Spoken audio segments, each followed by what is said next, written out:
a.m. right here on Jocks. Appreciate you guys tuning in. We will focus in on the upcoming weekend's games. Tonight, you've got Bills-Texans, 7:15 on Prime. The Cajuns are at Arkansas State tonight, 4-6, 5-5. Friday night, we get Hawaii and UNLV. I haven't mentioned much about Hawaii being 7-3 this year. Good year. Putting a pretty good season together. We talked about them, I think it was week 0. Probably the last time we really mentioned Hawaii. But having a pretty good season there. You'll get that one Friday night. Also, Florida State, NC State Friday night. You in for that one? I think there's some intrigue there. Just kind of see. I think we all believe that at any moment now, Florida State could be moving on from their head coach. You think they will be? Seriously?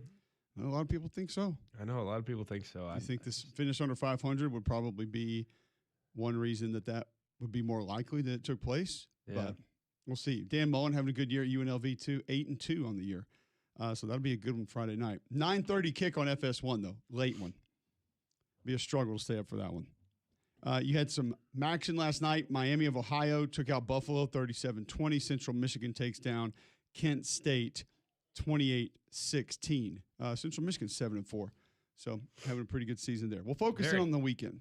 Talk about some of the games coming up this weekend. We'll start with Alabama, Greg. There's not a lot we're going to get from the opponent. We had their head coach on yesterday, but what do you want to see? What do you need to see from this Alabama team this weekend that will put your mind at ease heading into the Iron Bowl / postseason?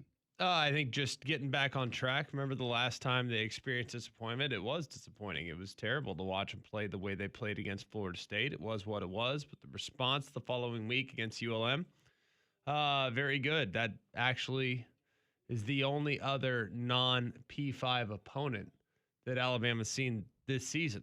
So the one time they've had a massive advantage in personnel, they went out and hammered them. So I'm hoping that's the case when they go out this weekend as well. And they did bounce back last time. And I would love to hear things that staff had to say coming up this weekend, because I've shared with you guys that when we were able to go visit with them after that Florida State game, it was a lot of shock. It was a lot of surprise. A lot of the things that happened in that game nobody really saw coming.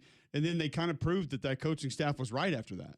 Because we didn't see things like that again very often after that. They were able to bounce back, able to move on. Different players began to step up. Offense began to sort of click. Obviously, Ty Simpson had a great season, and things were put into place. I thought the defense improved across the course of the year. And you just caught a funky matchup last week and then didn't execute well, didn't play well.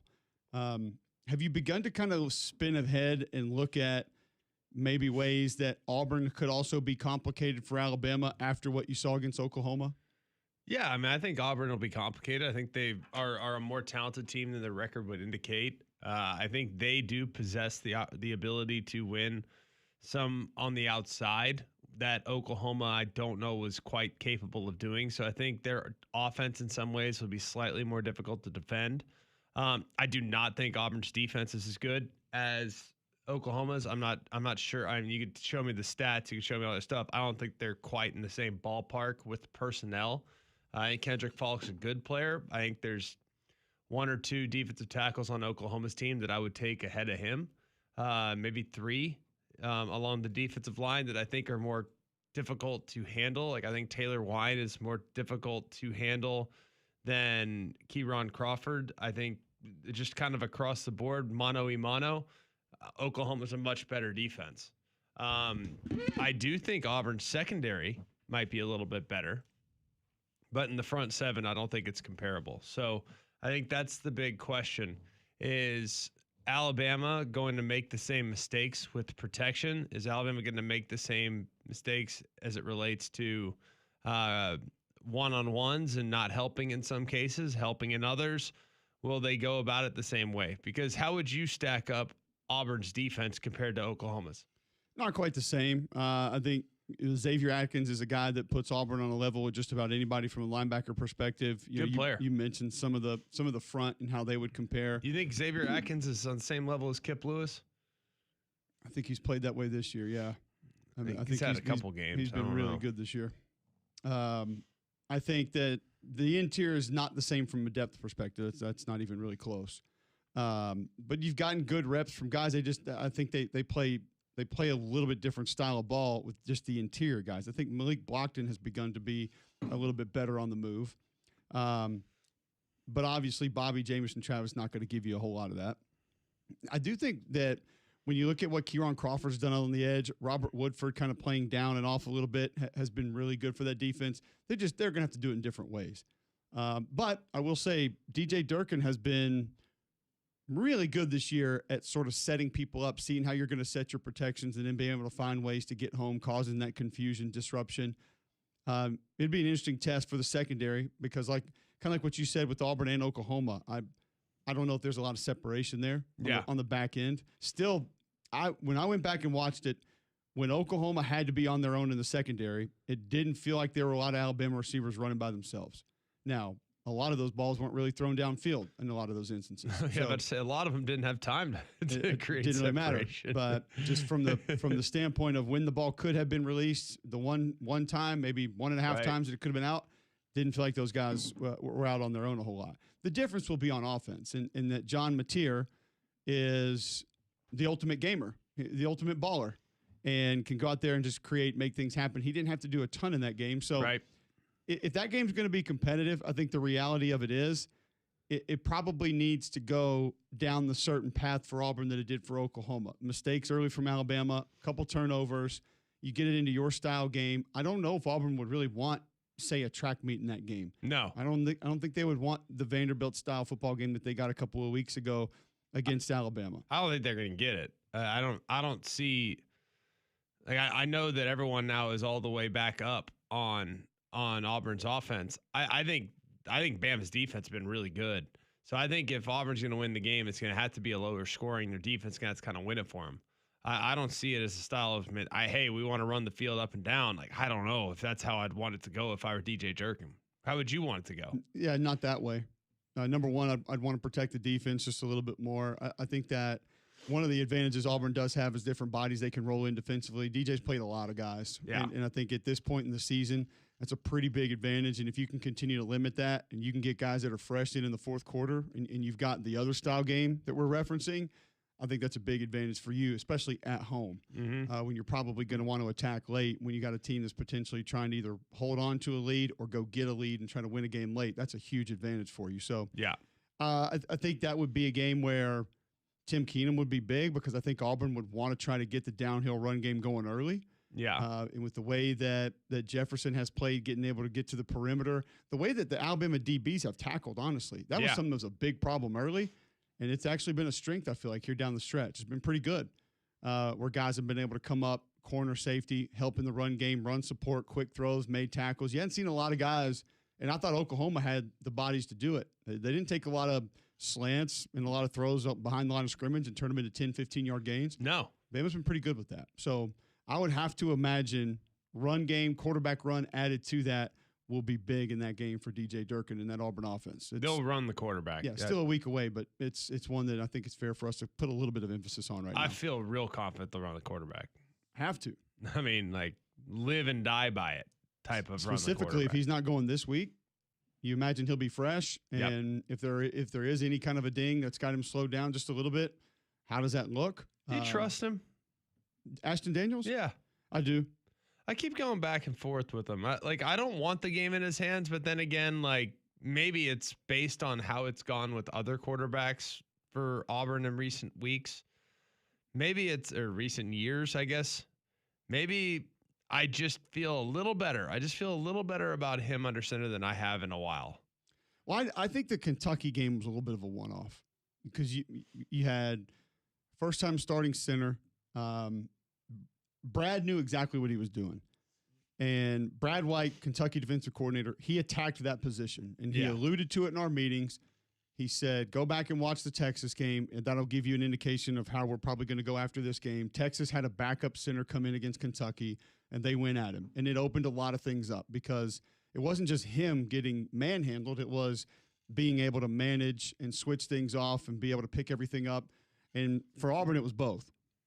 And against Vanderbilt, it looked very different. Putting Mason Murphy down in there, it wasn't a liability anymore. And I'm not saying he's Dermontti Dawson, but it wasn't a problem from that point physically, and maybe a little more oomph than they were used to having in recent memory. Now, does that mean that tackle is just going to be okay? I don't think Auburn's to that point just yet. I don't think Auburn is sitting there saying, "Oh yeah, we're good at offensive tackle, and so we'll be fine. We can get in 3rd and 10s the whole game and be okay." There's not a team in America I think Auburn's okay with that. Yeah, you don't have to have South Carolina's edge rushers to give problems there, but I do think that maybe a little bit of push in the middle could help open some things up with the threat of Ashton Daniels also keeping the ball. And I'm with you; they'll run him as much as it appears to be open. If there are yards there, I would imagine he'll keep the football and try to pick some up on the ground. 1,000%. That's what I'd do. I'd run him until he says I literally can't run anymore. So what does that do for the Iron Bowl and the preparation for it from an Alabama perspective with no Ashton Daniels at quarterback? Does that become a little extra advantage for Auburn that you'll have other quarterbacks in the game that most likely will not be playing in that game? And maybe the offense looks a little bit different. Are there things that you can continue to hide? Can you show things that maybe won't be utilized in that game that they're going to be preparing or expecting for, and then all of a sudden things are a little bit different? I'm just kind of thinking out loud there because I hadn't really thought about the fact that you'll take that film and it might be not extremely different, totally different, but a little bit different than what you could potentially see in the game. Yeah, I don't think so. I think everybody at this point knows it's a 1-game season for Auburn and for Bama. I'm not sure that you can throw anyone off the scent this week. I mean, you got 10 games of good tape to go off of, 10 games of good tape to study. And I would imagine they probably are studying extra tape dating back to, the Stanford tape from last year.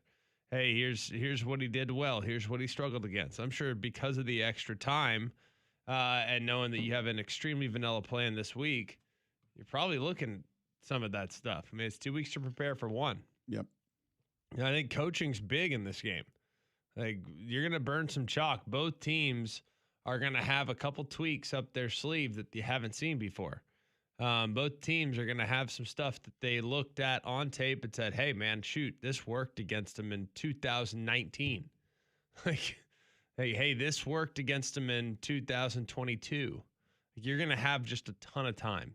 And you can sometimes over-prepare in a scenario like that, but not if you trust your process and you have smart players. Like, you can put a lot on their plate. So I think it'll be interesting. I think it'll be interesting to see exactly what Auburn comes out in. I think they will go hyperspeed tempo. I think they'll try to do all that. I just think Alabama's defense is still one of the more underrated groups in the country right now with how they've improved as the season went along. If you really look at Alabama's defense, man, they have really changed from where they were week 1 to where they're at right now. Like, that's probably as underrated a group as there is in college football right now. Would you agree? They've been really good. And there have been different individuals that have stepped up as of late to be able to help them get to where they are. But that's the matchup I think that probably won't get a lot of run that we should be discussing in that game, because there's a chance that the Alabama offense, Auburn defense sort of offset one another and that neither have a massive advantage. That's a little bit of a push. And so therefore how the Alabama defense either dominates or what they give up against the Auburn offense. And I could see that one going both ways. I could see an Ashton Daniels plan where it's a little different than what it's been and maybe not quite prepared for early with a couple receivers just making a few plays. And then all of a sudden, Auburn gets some momentum, things go. Or I could see it where, this isn't really working. And that would probably have to do with not being able to block a couple of individuals up front, if that was the case. I can really see that going both ways. How about this? Take the under is what we're saying right now. That's the way you're leaning? That's what it sounds like. I'm not against going that direction. It is a rivalry game. How about this? Who do you think has the best defense in the SEC against SEC teams? Some of that is going to have to – I can tell you what I would want to do right now. I'll pull the grid schedule out, and I would say it's going to depend on which teams you've played. Who has played more high-powered offenses? See, Georgia's played Texas, Mississippi State. They've played Ole Miss. They've played Alabama. They've played Tennessee. So I would imagine they don't have the best defense against SEC teams. Other decent defenses like Kentucky has played some pretty good offenses. They're not going to be there. Ole Miss has not played a ton of great offenses, or at least some that we thought were going to be good that haven't turned out to be great this year. Oklahoma has played Texas, Tennessee, Ole Miss, Alabama. Some pretty good offenses there. Yeah. A&M has given up, I think, too much on the ground to fit that bill. Mississippi State, Arkansas moved the ball a little bit. LSU, not so much when they played them. Missouri, I'll probably say A&M right now. A&M's number 1. Who do you think's number 2? I'm going to go with Ole Miss. No. They're number 8. Close. Not that big of a gap. I'll go with Texas. They are number 11. Right there in the wheelhouse. I thought we were talking worse. I was flipping the discussion points here. I love that you picked one right, a couple right in the middle. I'm going to guess Alabama's probably there since that's why we're having this conversation. Alabama's 2, 1 yard behind A&M. Where do you think Auburn is? Like 6 or 7. 7. Speaking of, where do you think Vanderbilt is? Should be higher than they are based on who they've played. But I was just looking at LSU.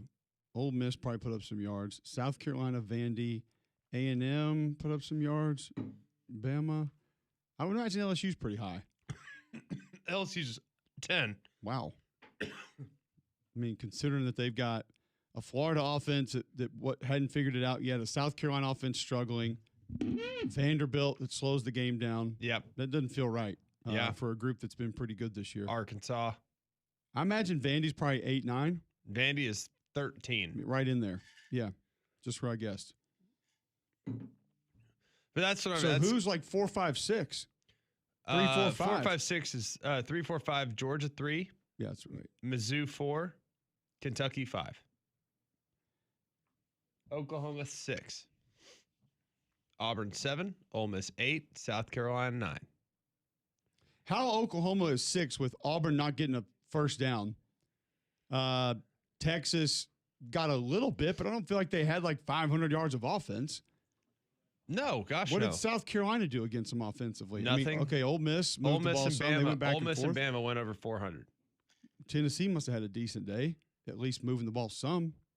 That feels really low to me, based on the offenses that they've played and what the perception of their defense is. Feel ya. Crazy, right? But it is. I mean, let's look up scoring defense. That to me is really ultimately what matters. Because scoring defense, I'll be real curious about. I'll bet Vanderbilt's higher than they were in total defense. All right, you ready for scoring defense? Scoring defense, I am not going to go A&M. No. Georgia's been in some shootouts, so that can't be them either. Nope. I'll say Bama 1. Bama 1. I don't feel like Missouri has been in a lot of like shootouts. Ole Miss has, so they won't be there. Missouri 8. You know who's going to be better in scoring defense than we think? Probably is Florida. Florida is. Guess not. 13. Yeah, right there where we thought. Right there where I thought they were. It's crazy, right? Like you think about these teams, you think about their personnel, you feel it. We've watched every snap, and Oklahoma hadn't given up a ton of points. Oklahoma's 3rd. Yeah. A&M 2nd. Where's Texas scoring defense? 9th. That doesn't feel right either. Because you look at the offenses they've played. Kentucky, Florida. Yes. Oklahoma with a hurt quarterback. Mississippi State, Vanderbilt. Like there's no way that should be there. I know. All right. Good discussion there. Fun discussion. What's crazy. The latest on Lane Kiffin and LSU? Wilson Alexander has been on top of all of this. We mentioned a little bit yesterday of just how you would handle it, how you would approach it. It now sounds, by everything that we can gather that we have heard publicly, and maybe some of what we know from behind the scenes, this whole ultimatum is not necessarily it. Now, doesn't mean there's not a discussion coming up in the next few days that could center towards that, but I don't think that this whole make a decision now or get out is really happening from Keith Carter to Lane Kiffin. But from an LSU perspective, where are things as of today? Wilson Alexander joins us next to discuss right here on Jocks.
Welcome back in. McElroy and Cubelic in the morning.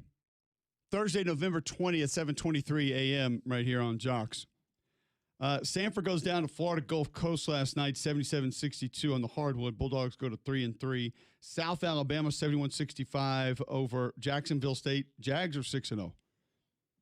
Alabama State goes down to Air Force, 64-66. Alabama, nice win over Illinois last night, 90-86. Had to hold on late, but made free throws. Got that win. Now 3-1. Really nice win in Chicago against Illinois. Phylon had 24 points last night, 5 in double figures for Bama, 13 for 36 from behind the three. Auburn handled Jackson State 112-66. Tigers 4-1. Jackson State hadn't won a game. 10 players in double figures for Auburn last night. Almost bad box score of the day territory there. Uh-oh. Almost qualified. Oh, no. Close, but no cigar. We will do better than that when we get to bad box score of the day. Don't you worry. And don't get caught in the cold. Schedule your system checkup now for a Train Comfort Specialist. Train has been recognized 11 consecutive years as America's most trusted HVAC brand. And our exclusive home partners here at Jocks. Visit Train.com to find a comfort specialist near you. Let's go to the Higginbotham hotline now. Welcome in Wilson Alexander. He covers the LSU Tigers. And it feels like things are shifting, moving. I guess some of it depends on which group of media you listen to, be it Florida, LSU, or Ole Miss. Wilson, what's the latest that you can give us on the LSU coaching search? Well, I'm going to say something that's kind of corny. It's like extremely foggy right now in Baton Rouge, and I feel like that's kind of appropriate for like a comparison to what the LSU coaching search is like. It's kind of hard to see through and understand where things stand. But as best as I can tell, LSU is kind of waiting on Lane Kiffin to make a decision here. But in the meantime, doing its due diligence to see, what else is, if there's anyone else to evaluate other candidates as well at this time. And, another name that comes up quite often in conversation around here is Eli Drinkwitz. So there may be something to that as him being in the mix here at LSU. But they've just hosted Lane Kiffin's family on Monday, and ever since then it seems as though just sort of waiting on a firm answer from him. I think that's in line with what all of us have heard. But it does sound like it's still up in the air. The ball's in Lane's court, and doesn't sound like at this point anything's going to come down anytime soon. In the event in which he does go to Florida, what does that mean for LSU? Then they move on to another candidate. And again, I think Eli Drinkwitz would probably be in consideration here. I know that's somebody that they have looked into. But we would have to also see if there's anyone else that LSU would go after seriously. They've done a lot of vetting of candidates. They've certainly, considered quite a few at this point. There's I think maybe different tiers that they have on their list from what I've been told. And they would have to just kind of continue to go through that. I think there may be, interest in other guys. It's hard to say with absolute certainty, who that would be. But I think a lot of the names that we hear out there are certainly guys that they've considered, maybe Jeff Brom or Brent Key and stuff like that, at least looked into and vetted. And so we'll see exactly where they go from here. If Lane does not come to LSU, or if he stays at Ole Miss, or if he goes to Florida. We're visiting with Wilson Alexander discussing the LSU coaching search. What was that visit on Monday that you mentioned, the Kiffin family going to Baton Rouge? Is that just something LSU put together for them, as far as you can gather? Was that them really wanting to go see different things around the city, town, whatever it was? What exactly was that made of? LSU officials arranged for a booster to send a private plane from Baton Rouge to Oxford on Monday morning. The Kiffin family, a few of them, most notably Layla Kiffin, his ex-wife,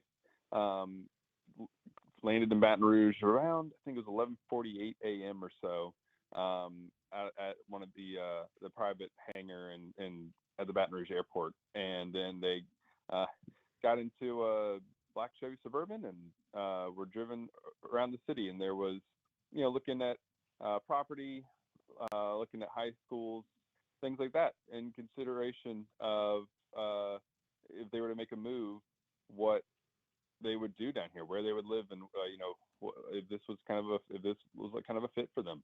And so this was absolutely something that LSU had a hand in. It wasn't just them coming in on their own.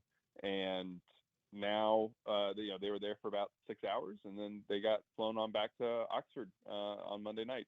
And so that's what that visit consisted of. Based on your account, did that trip go well, or was it normal? Like what was the reception from the Kiffin family? As far as I know, I think it went well. I think that they're able to get a sense of things in Baton Rouge, see some high schools. But I don't know, like, for sure what the Kiffins thought. I haven't been able to ask them. I asked Lane on the teleconference yesterday, what did his family learn from those trips to not only just Baton Rouge, but to Gainesville? And, well, as he did with every other question, he didn't answer it. So don't know for sure if it swayed them one way or another. We're visiting with Wilson Alexander. He covers LSU, and coaching search obviously continuing. What have you heard about the financial package that is set for LSU, be it Lane Kiffin, and if not, somebody else? Yeah, for Kiffin specifically, what I've heard is substantial, like a very large financial package. I don't have a firm number for you, but I think that they would put him up there with the highest paid coaches in the country, which would be, maybe over $13 million, something like that on an annual basis. But I know there's interest on the LSU side of things. This is something that the governor has talked about a lot for a shorter term, something which would then reduce the cost of a buyout if once again by year 4 they're wanting to fire him. The other element of it is an NIL sort of guarantee, an NIL package of some kind to show that they have that sort of financial backing to put the roster in a place where it needs to be.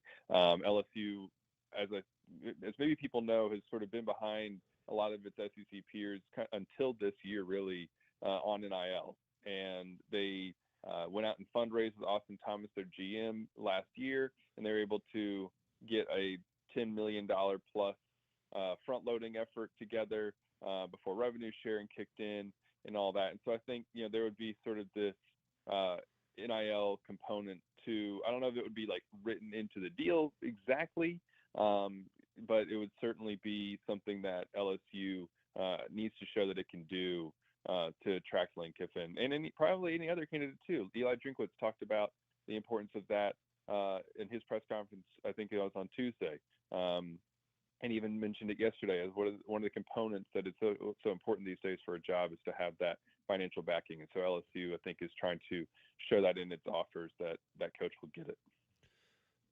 When you look at LSU and just kind of the government and the involvement of the mayor and the governor and the lieutenant governor, it's like, does that make it any less attractive in your eyes based on some of the folks you've talked to? There's a concern that it could, because how do you show alignment, right? When over the past month, there hasn't really been any, especially early on in this process. The ouster of an athletic director, bringing in Verge Osbury, and then some semantic confusion over whether or not he's really the permanent AD, and then kind of settling that. I think for a while, LSU probably had some issues answering that question as to just who is my boss. And now that probably is a little bit more clear. You've got a president in place. You've got Verge Osbury in place. The governor has been not as vocal as he was early on in this process. And so it might still be a concern, but I don't know how much at this point it's affecting the search or not. But I do think it was something that, LSU might have had trouble answering at a certain point, but now is probably able to give a firmer answer to that question. Now that its president is in place in particular. He officially started work on Monday even, so he is in the building, and that might help. So, based on where we stand today, where do you anticipate LSU goes for its next head coach? I wish I could. I wish I knew. I know a lot of my questions have been I don't know, or answers have been I don't know. But I mean that's just the way of it, right? I mean it's hard to know what Lane Kiffin's going to do. He's fairly unpredictable, and I mean, are they going to get him? I don't know. And if they don't get him, then again, I think Eli Drinkwitz is a name to watch, but we'll just have to see. I know that's not really the answer people want, but I, I don't know yet. And we're just going to have to kind of probably be a little bit more patient, to see where this all heads. Yeah, the problem is we don't want to be patient, Wilson. We want to know who Yes, it's going to be come now. on. No, Come on. He I know. I do should too. already I be do recruiting. too. I do too. I want to know too. We all want to know. I don't know. Well, we appreciate you filling us in on the latest. Thank you for the insight. We'll catch up again soon, Wilson. I appreciate y'all having me. Y'all have a good one. There you go. Wilson Alexander. He covers LSU. Still in the middle of this coaching search, and it feels like there's a lot of wait and see for all parties involved. You can find his work at The Advocate. Find him on Twitter at WHAlexander_ to continue to keep up with the latest from an LSU perspective on what happens with their coaching search. And that obviously will include other teams in their coaching search and how that goes. So we'll give you our thoughts on it, our opinions on maybe where it goes. First, I'll tell you about Gusty Goulis and the Gusty Goulis Group. If you're looking to get into a new home, there's a reason that you need to call 205-542-1996, and that is that the Gusty Goulis Group has served more than 3,000 home buyers and sellers in the greater Birmingham area. Since 2012, the Gusty Goulis Group recognized both nationally and locally as Greater Birmingham, Alabama's #1 team in homes sold. Over 850 five-star Google reviews. So you search Gusty Goulis Group, that's what you're going to see. And you can trust that aggressive and proven selling system brokered by eXp Realty. Go to GustyGoulsGroup.com today. Call 205-542-1996 and start packing. We'll give you the latest, our thoughts on kind of where this entire thing is from a coaching search perspective next on Jocks.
Where are we today as far as these coaching searches are concerned? It became a little bit more cloudy yesterday, at least for a short period of time, when it was reported that John Summerall was going to interview with Florida yesterday. Then, an hour later, reported that he was not going to interview with Florida. Then reported that he took his name off the list at Florida. Heck yeah. So I spent a lot of time yesterday trying to figure out exactly what this meant, and it had nothing to honestly do with John Summerall or Florida. Something else felt like it was happening there, Greg. I don't know what it was. I don't know who was responsible for it. I don't know why, but something else was taking place there, in my opinion. Perhaps. Maybe a little leverage. I don't know. What I do know is that John Summerall, based on my understanding, was never an option at Florida because of the comparables and parallels to their previous head coach, Billy Napier, who also came from Louisiana, who also came from the G5. So there was massive hurdles amongst those that were, massive hurdles amongst those that are helping make an aid in the decision mentally for them to get into the idea of considering John Summerall. Do I think John Summerall and Billy Napier are similar? No. But is their background going into this hire similar? Yes. So I can understand why people are probably a little frustrated with the possibility of him maybe being in the mix. So I, for one, never considered him a real candidate there. And others have echoed that sentiment. Did you see it the same way? I can see where some folks would say similar background, similar path. Therefore, do we want to go that way again? I think there are a lot of Auburn fans that are there right now with, if it were to be Rhett Lashley at one point or Eli Drinkwitz potentially, that they're saying, kind of feel like we've been down this road of like, the cute, funny, quirky personality, offensive guru guy. and kind of just want a little bit of a change, like a different personality. So, Guru guy. Yeah, that guy. The cute personality, quirky, funny, sarcastic, offensive nerd guy. Like, we've kind of done that. Like, I think there are some Auburn fans that are like, hey, I would like to see somebody try to do this in a little bit of a different way, if that would be okay. But we don't know exactly where that's going to land. I can see where, from a Florida perspective, you would say motivational guy. Now, I do think the backgrounds are different because Billy's an offensive coordinator, called his own plays. John Summerall is a defensive guy, has been a defensive coordinator. So that part doesn't really make sense, which, do you feel like right now in all of these coaching circles, there is this, I feel like there's almost this black cloud over defensive coaches becoming head coaches, and I don't understand it. I don't know if I'd go as far as to say there's a black cloud, but I do think there are several that feel like offense is going to generate more excitement, which is going to generate more ticket sales, which is going to lead to more attractive recruiting base, and the fan base will accept them quicker. Like, it's the same thing in basketball.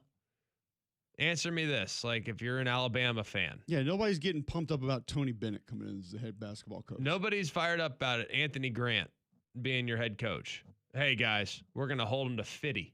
We're going to score 54. Nobody wants to watch that. But, hey, guess what? Go get me Nate Oates. We might hang 100. We might give up. 90. But we're going to hang 100 on you. Yeah. So I think when it's not like Georgia that has a history of like playing great defense, that has a history of just, you want to grind down the opposition. You want to grind them down. Like I just think offense is sexier. And whether it's right or wrong, I think that's why most ADs lean in that direction. It's an interesting thought as to kind of just where it is right now and where that perception is. And I don't think that people look at it and say a defensive-minded coach can't be good. Of course they can. Maybe dark cloud was a little bit too dramatic, but there is I feel like a misconception right now that it needs to be this offensive guy and that those are the ones that are successful. Like, let's run through the ones that have just been fired. Brian Kelly, Billy Napier, Hugh Freeze, James Franklin. Yeah. Offensive guys. So I think there are just as many offensive coaches getting fired as they are hired that end up being good or great. I would want a coach that would win games. That I think I've always thought that was the most important thing. Call me crazy, but I want the guy that wins game. There's also a lot of offensive guys that are not overwhelmingly exciting. I think some people would have put Billy in that category. Billy Napier. Like, you can be an offensive guy who wants to play complementary football. Like, how many people right now view? Let's look at Kalen DeBoer. Let's look at Kalen DeBoer right now, who, by the way, at Washington, super exciting offense, right? Like, tons of points scored, like, very fun offense to watch. But like at Alabama, very complimentary style. Like, it's about winning the game. It's not about style points. You don't care because at Alabama you don't care. It's about wins. Here, win by defense, win by offense. Nobody cares. Just win. You know what I mean? Yeah. At Florida, it's not really that way. Like, there's some style points. Like, they like. Not that they don't want to win, but there is something about their 1990s memory that remembers hanging fitty and the excitement that was created with that. Jeff Lebby was hired at Mississippi State, and the athletic director, Zach Tillman, came out and was like, yeah, we want an entertaining product. You know what I mean? Like, by the way, who can blame him? I get it. I don't have any problems with that. It's understandable that that's what you want. I would still lean more towards I like a coach that understands that there are 3 facets of the game. No. And you probably should be good at all 3. Don't you dare. But you know scoring points makes you better. Where do you think this goes right now? And this is going to change. These are not our definitive predictions, but where does this go right now? I think Lane Kiffin will be at Florida. You've stayed steady with that. Yeah. This entire time. I will give you credit for that. I'm beginning to lean heavily towards he's not leaving. And I know people think that's crazy. But I feel like you almost have to force reverse psychology on yourself with him. So a lot of people will look to this and say, well, he could have come out and said he's going to be the head coach. He could put all this to rest. Yeah, he doesn't want this to rest. But I don't think it definitively means that he's gone either. Whereas with a lot of coaches, the wait and see and the no decisions being made probably would point the finger to, hey, something's going to happen. I think you almost have to, with him, flip the script and say, okay, like how might his brain be working on this? And I just think that's more than feasible, more than possible with him. But I honestly don't have a great feel for it either way. Because there were people in Gainesville on Friday that were hell-bent on this was done. Yeah. There are people in Baton Rouge right now hell-bent this is done. So I don't know how many people in Oxford feel like it's done. But I feel like there's a better chance now that he's going to be back in Oxford next year than I felt a week ago, 2 weeks ago, I would say. I don't know. I think he's going to Florida. I think that's been the front runner from the get-go. Of course, Monty, no longer with us, but Lane has great admiration for the state of Florida. Monty spent a lot of time there as the defensive coordinator for the Tampa Bay Bucks. We know he's an avid fisherman. Like we know that there's like a lot of things that are working in favor of Florida when it comes to all these opportunities. Now, can I say it like with 100% certainty? Absolutely not. It's Lane Kiffin. Everything is at like 40% certainty. You know what I mean? Like I could also say, all right, yeah, he's going to stay at Ole Miss. What's the likelihood? I don't know, 40%. He's going to be the head coach at LSU. What's the likelihood? I don't know, 38%. He's be the head coach of Florida. What's the likelihood? I don't know, 40%. I think it's Lane Kiffin. He's notoriously unpredictable. And it's a guy that was the head coach at Auburn, preparing to be announced. And then at the 11th hour, I think in an effort to like spurn people that allowed the news to get out, he said, no, forget that. I'm staying. Like, I mean, I don't know. We'll see. It's going to be fascinating. Absolutely fascinating. But if you told me right now, Greg, $20, make a bet, I'd say Florida. John, where do you think right now this ends up? I think Greg's right. Okay. I don't want to say it, but I think he's right. $20, make a bet, Cube. Actually, let's not get too aggressive. Let's go $5.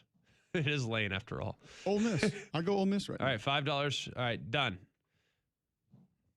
And I have no real reason to believe that. Like, it's not like I have proof or information or things. There are some things that I have told about the potential to go into Gainesville that, from his perspective, would maybe steer him away from that just a little bit. Has more to do with his staff. I don't think that he could just pack up and get everybody to go with him like he thinks he could. Could that be something that prevents him from taking it? I think if that's the job you want, you don't really care who goes with you because you're going to have the resources to put together whatever staff you pretty much want, and it's going to be fine. And you're the head coach at Florida, and that's what you wanted, and you'll be good. So it'll all work itself out. We'll hear from Lane Kiffin, asked about coaching in the Egg Bowl, next right here on Jocks.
Eight hundred 239 if you'd like to get in. 800-239-WJOX. Coaching searches are still taking place. Are you surprised, Greg, here as we enter lettuce weekend? None of these jobs have made an announcement, or at least, right, do we have what we believe to be a definitive at any of these jobs right now? I mean, what is your level of what is your highest level of confidence at any one of these SEC jobs that's open? And even if you wanted to lump in, say, a Penn State that you could look at and say, oh, it's going to be that individual there. Penn State is probably the biggest question mark for me right now. Biggest wild card? Because I have a bunch of good sources at Penn State. I don't know why, but it just so happens that I just know a lot of people up there, and all of them are singing a different tune, which is weird. Very. So that one is a lot more difficult. I think Penn State's trying to make moves, but they can't until Florida and LSU are confirmed. I think that's number one. Number two, I am fairly of my level of confidence with how things are going to go. And I don't know this for sure. Like I think if I were to guess, it'd be Lane at Florida, Golding at Ole Miss, Summerall at Auburn, Silverfield at Arkansas, Drinkwitz at LSU. I just got to figure out who takes Mizzou at that point, because I don't really know. But if I were to guess, that's where it all ends up. I have no idea. I really don't know. It's very hard. Very, very hard. And then there's going to be a surprise with who takes Oklahoma State, in my opinion. That's the one that feels like it's furthest out in left field for me. That people will be surprised with who takes that job. I'll give you a long shot for Missouri if Eli Drinkwitz leaves. PJ Fleck. I mean, I buy it. I think he'd get him close to his family, and I think he's probably nearing that reset. Like now or never. Yeah, now or never at Minnesota. Fair enough. Like I really don't know. I wouldn't hate PJ Fleck in the SEC. Give some good quotes, some good one-liners. The other one I'm really interested in is Clark Lee. Like Clark Lee is at Vanderbilt. He's done a phenomenal job. Very attractive candidate to a lot of people. So does he opt to stay, or will he listen to overtures? Because he's one that I know was on the short list for a lot of folks. It's just, will he go? And if so, where to? Because he's a guy that I think is very much up in the air. In other words, you're saying that there's still a lot happening here. There's so much happening that I wish I could say. There is so much that I want to say, but I can't. But at the end of the day, every single one of those names I just told you is going all these places. One move could immediately butterfly effect and adjust all of those. Well, you'll hear from Lane Kiffin next on Jocks.